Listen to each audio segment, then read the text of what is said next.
Hey everybody, Animal Man here. Today I want to share something really important with you about plants. I call this the Fantastic Four wild edible plants. And these are very significant, they're very important for you to know. There are four plants that grow all throughout North America, and many of them grow throughout the world now. And it's kind of cool because you can go anywhere in North America and you can walk and find two within walking distance of anywhere where we can drop you. Like if I kidnapped you and put you in a plane and dropped you somewhere, wherever it is you land, you can walk and find at least two of these plants. So that's very significant. It's a very important thing. In New England, where I live, all around here in the states all surrounding me, you can actually I can drop you off anywhere and you can find all four of them. So we live in an amazing place.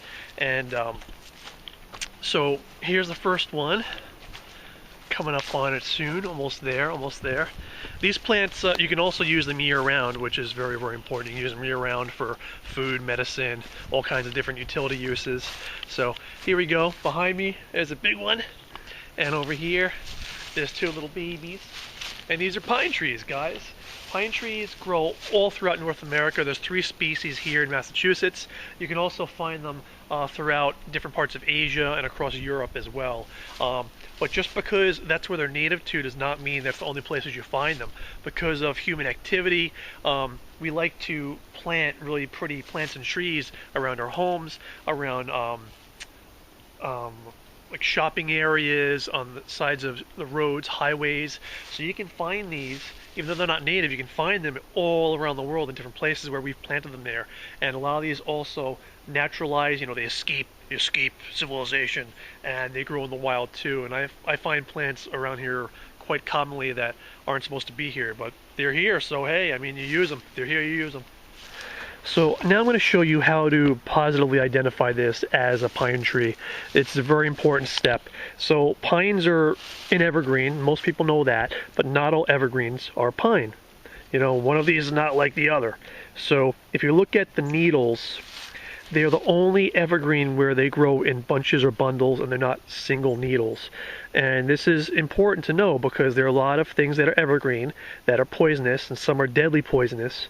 One of the most common shrubs and landscaping plants that people have around their houses is very, very, very poisonous to people and to animals.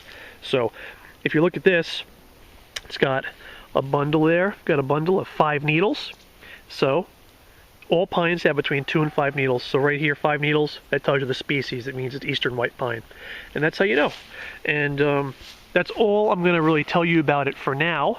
You are on a need-to-know basis, and right now I want to keep it simple. You just don't need to know yet. I'm trying to do this in increments and in steps. I have to assume everyone is starting at, base 0, as if you know nothing about these plants or anything, just to cover all the bases here. So there it is, and I have seen this in funky places. I got married in Bermuda. I remember setting up my wedding, and I was on a cliff, on a grassy cliff, and I'm looking around, there's pine trees next to me, and I'm like, cool, I'm in Bermuda, and there's food here. It's kind of cool thing. Here we are at the second stop on our tour, and this is grass, you guys. Yeah, like mowing the grass, mowing the lawn, grass, same deal.